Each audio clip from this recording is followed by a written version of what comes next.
Set with the sun. Her father was dead.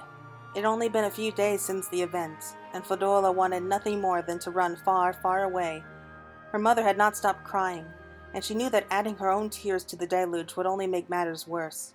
All the while, the disdain of Imperials and Alamegans alike ate away at her. What was the point of living like this? Of living at all?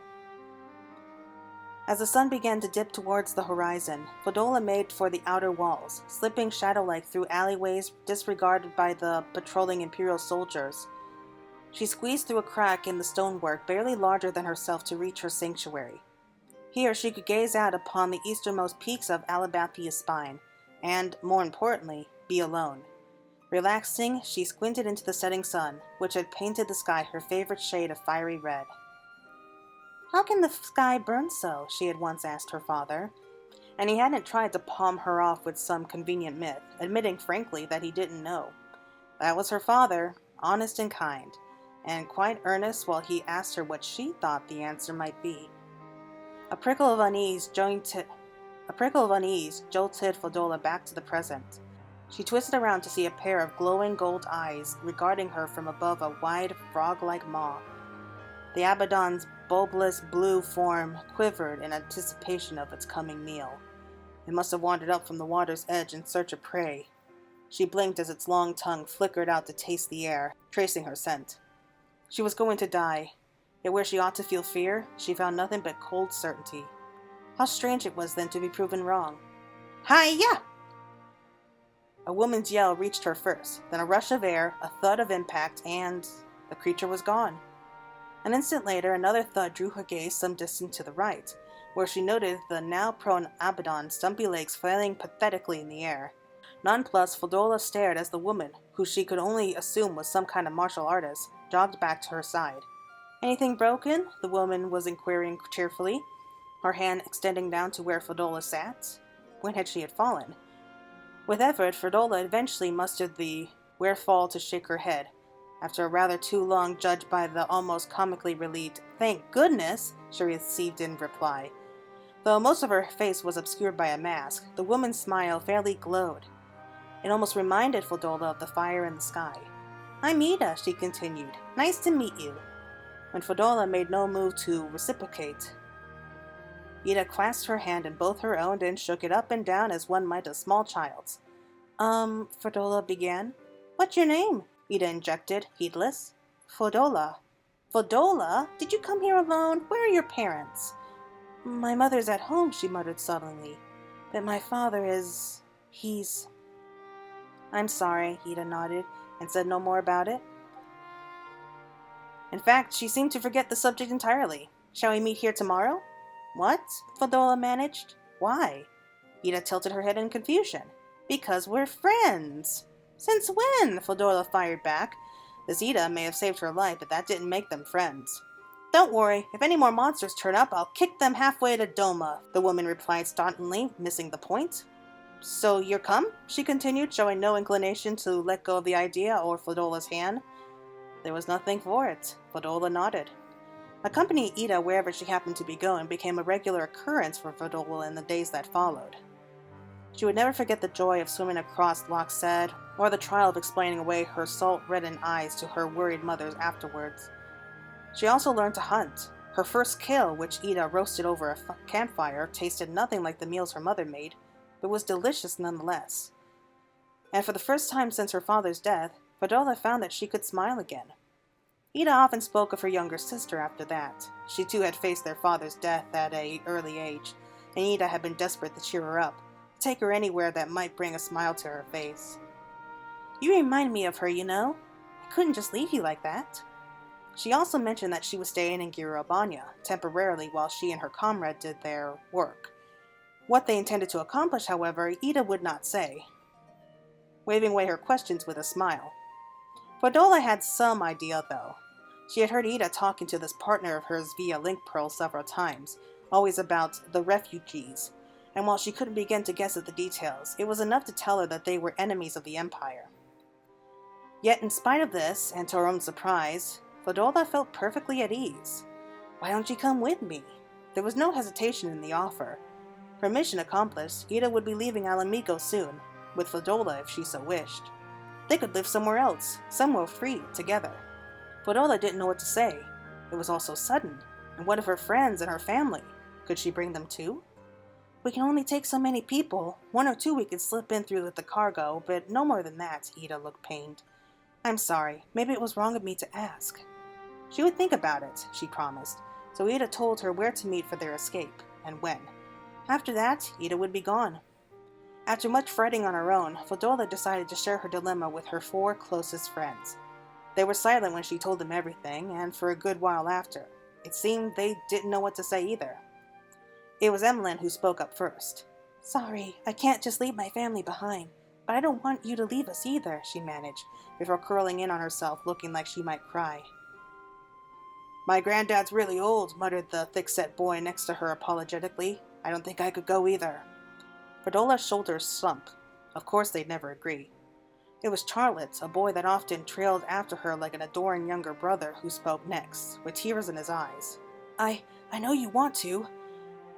You were so sad 'cause of your dad, but you're happier now, so if you want to, I'll miss you, but I think you should go. At this, Charlotte's older brother, Ensfred, let out an exasperated snort. Don't be so stupid. Why does she need an Alamegan's help? That's what we're here for. Don't you dare leave, Fadola. His lip trembled even as he glared at her, fist clenched at his sides. And then Charlotte began to cry. I don't, he sniffled. I don't want you to go. I want everyone to be together forever. Don't leave us. We'll always be your friends if you stay, Emmeline wailed. Though she would rather they hadn't been such crybabies about it, Fadola was happy to know how much her friends cared. They understood how hard it was to be neither Alamegan nor Garlean, and she couldn't abandon them now, not after everything they had gone through together. She would tell Ida no, she was staying in Alamego. Her decision made, Fadola resolved to see Ida off with a smile. She would miss her terribly, but they were certain to meet again someday. And so she turned for home, oblivious to the figure observing her from the shadows. The appointed day dawned without fanfare. When the sun had made its way across the sky, Fadola made hers to the agreed spot to wait, just as she had countless times before. The Ida that came to meet her, however, behaved quite unlike the carefree soul she knew. On every other occasion, she had bounced happily towards Fadola the moment their eyes had met, but the day she hesitated, scanning their surroundings warily. Fadola followed her gaze, but noticed nothing out of the ordinary in the ruins. Ida, she called in a small voice, but the woman was distracted, pressing her link pearl to her ear. It's not looking good here either, she told whoever it was, her partner, Fadola guessed. Change of plan. Go now. Don't wait for me. What was she talking about? Distant shouting crackled from the link pearl. Somebody wasn't happy. Fadola strained to hear. I'm sorry, Papalimo. Look after Lise for me, Ida said with her customary cheer, silencing the connection. Relieved, Fadola approached, sure that Ida was still herself after all. It was then that she heard the footsteps. Heart hammering, she spun to see 2, 3, and then more and more soldiers fanning out around them. At least 10 in total. Nice trick. Ida's voice was colder than she had ever heard it. So cold it took a moment for Fadola to realize who she was speaking to. What? You knew I'd find out if you babbled to the guard, so instead you made sure you were followed, Imperial rat. She made to protest, but her voice died in her voice when she realized the truth of the situation. Ida was putting on an act, though the soldiers had followed her. Thought I'd be able to make some decent money off a merchant's daughter, but you had to go and spoil everything. You better run while you can, or I'll strangle you where you stand. All lies to keep the Imperials from accusing her of treason, and Fadola had no choice but to go along with them. She bit her tongue, feeling furious and pathetic at the same time. Run. Ida's mouthed the word as one of the soldiers raised a Magitech transceiver to his lips. At nearly the same instant, another soldier, who had been slowly closing the gap between himself and Fadola, reached out to grab her, but Ida's foot kicked the earth, propelling her forward to the blink of an eye, and he collapsed from a kick to the gut with a cry. Alarmed, the others rushed to surround Ida, who danced back and forth on the balls of her feet, fists at the ready. Feel free to attack all at once if you're so scared. Cut her down! The soldiers brandished their blades with angry cries, and Fadola ran. She only made things harder for Ida if she stayed. She fled through the ruins, weaving around rubble as she went. But nimble as she was, she could not hope to match a soldier's stride, and she found herself swiftly overtaken. Cowering from the wicked flash of the blade that arched towards her, Fedora lost her footing, as did the Imperial, who was at that same instant propelled graciously into the nearby rubble, courtesy of a bone-crunching kick to the side. He slumped to the ground, unmoving. Ida turned and met Fedola's eyes, with her usual mask gone. Fedora could see the lines of ink forming a traditional Alamegan design. Her eyes, blue Fedora now noticed, were so kind. "Please run," she wanted to say, but she couldn't find her voice. Her body was still trembled where she stood, frozen in place, but Ida approached as if nothing was wrong. "Live, Fedora," she said, laying a soothing hand on her hair. "Find some hope to hold on to."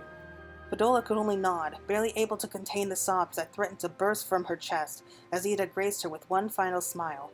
Then she was gone, running hard and fast in the other direction, beckoning their enemies to follow. With the sky burning red behind her, Ida danced. Imperials fell one after another to her blows, but even she could not evade every blade, every fist, every bullet that came her way. And soon the salt-white ground turned crimson too. From a distance, Fedora watched as Ida's strength waned. More and more soldiers were coming to join the fray.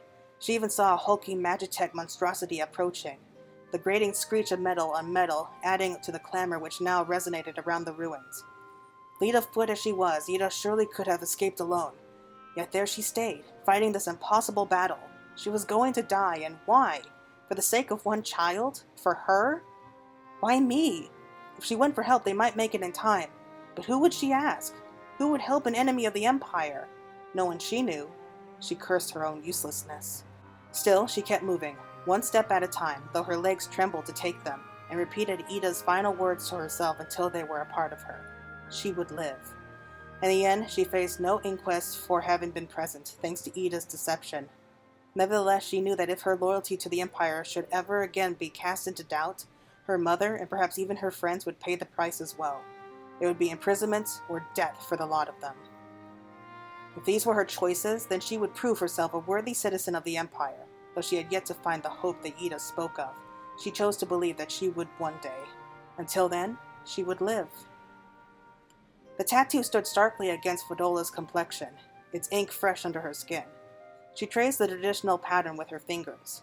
Today she, and Ansfrid, Emlyn, and Hotdoth would join the 12th Imperial Legion. But it was another day that occupied her thoughts as she set out, one long past but vivid as the burning red sky. She carried the memory with her as she took one step, then another, towards her waiting friends.